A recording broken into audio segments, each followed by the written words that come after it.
เบียร์ลาวก้าวเข้าสู่ปีที่15ภายใต้โครงการเบียร์ลาวสานฝันให้น้องยังคงยึดมั่นถึงการสร้างทรัพยากรมนุษย์ในการช่วยชาติโดยผ่านมาทั้งโครงการดังกล่าวนี้ก็ได้ประกอบส่วนทางด้านงบประมาณเขาในงานของการศึกษาหลายกว่า13ตือกีบเป็นการสร้างโอกาสให้แก่บรรดานักเรียนนักศึกษาหลายกว่า 3,874 คนในนี้ได้รับทุนการศึกษา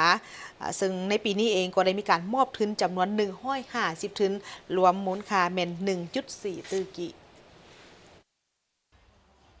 โครงการเบียร์ลาวสันฝันให้น้องได้มีพิธีมอบรับทุนการศึกษาจัดขึ้นที่สำนักงานใหญ่บริษัทเบียร์ลาวในอาทิตย์ที่ผ่านมาโดยการเข้าร่วมของทานเฮนริกจูดเอเดสันผู้อำนวยการใหญ่บริษัทเบียร์ลาวจำกัดมีทานจิติไซเกียรติวงศ์คณะอำนวยการที่นำเวียกงานกิจการองค์กรสังคมและความยืนยงมีครูอาจารย์ต่างหน้าจากมหาวิทยาลัยแห่งชาติสถาบันวิจิตรศิลป์แห่งชาติวิทยาลัยเทคนิคลาวเยอรมันพร้อมนักศึกษาที่ได้รับทุนเข้าร่วมโครงการเบียร์ลาวสันฝันให้น้องเป็นหนึ่งในโครงการบุรมสิทธิ์ที่สะท้อนถึงความมุ่งมั่นที่สำคัญในการส่งเสริมการศึกษาและพัฒนาทรัพยากรมนุษย์อยู่ในสาธารณรัฐประชาธิปไตยประชาชนลาวให้มีความรู้ความสามารถทักษะที่เข้มแข็งและยืนยงโครงการได้เริ่มในปี 2010 ปีนี้ก้าวเข้าสู่ปีที่ 15 ได้สร้างโอกาสให้แก่นักศึกษาหลายกว่า 3,874 คนบริษัทเบียร์ลาวจำกัดได้ประกอบส่วนงบประมาณเข้าในเวียกงานของการศึกษาหลายกว่า 13 ตือกีบท่านเฮนริกจูนเอเดสันผู้อำนวยการใหญ่บริษัทเบียร์ลาวจำกัดได้กล่าวว่าผ่านมา 15 ปีบริษัทเบียร์ลาวได้ให้ความสำคัญต่อกับเวียกงานของการศึกษาและพัฒนาทรัพยากรมนุษย์เคียงคู่กับเวียกงานการเคลื่อนไหวทางสังคมบริษัทมีความหวังว่านักศึกษาที่ได้รับทุนการศึกษาจะกลายเป็นบุคลากรที่มีคุณภาพและเป็นกำลังสำคัญในการพัฒนาประเทศชาติเพราะพวกเขาเชื่อมั่นว่าการศึกษาที่ดีคือเสาค้ำที่แข็งแกร่งให้แก่การพัฒนาในอนาคตWe have all been here today to celebrate this important event. มื้อนี้พวกเขาเต้าโฮมกันเพื่อรับทุนการศึกษาทางโครงการเบียร์ลาวสานฝันให้น้องได้จัดขึ้นเพื่อเป็นการช่วยเหลือด้านทุนหอนให้นักศึกษาผู้หนุ่มน้อยได้นำใช้ทุนก้อนนี้มูลใช้ให้สำเร็จการศึกษาของตน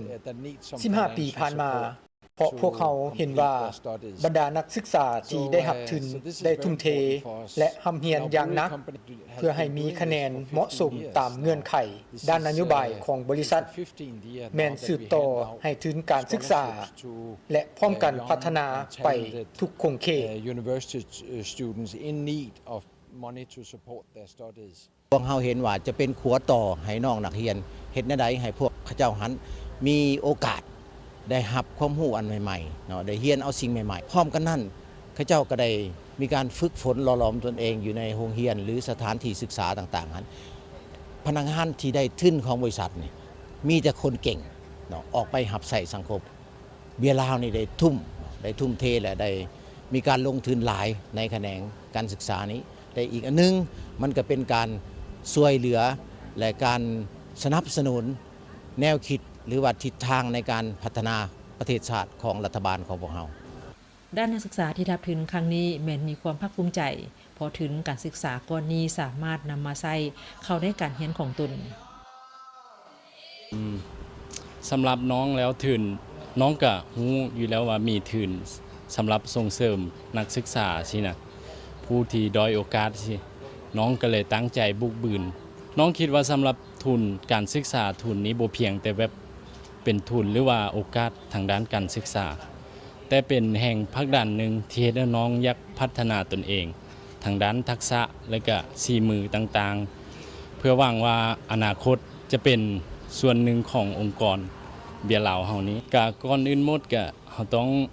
มีความหวังก่อนว่าเมื่อเฮาอยากได้สินะเฮาก็ต้องบุกบืนเพื่อให้ได้เป้าหมายนั้นมาโอกาสอันดีที่น้องๆได้รับทุนในตัวนี้เพื่อมาว่ามาตื่มเต็มหรือว่ามาสานฝันให้ข้าเจ้าในการเฮ็ดกิจกรรมหรือว่าในการเรียนของข้าเจ้าให้มันไปถึงฝันเนาะในเบื้องของอาชีวะก็คือการฝึกอบรมวิชาชีพสำหรับพวกเฮาแล้วในปีนี้ก็ถือว่าพวกเฮาได้รับ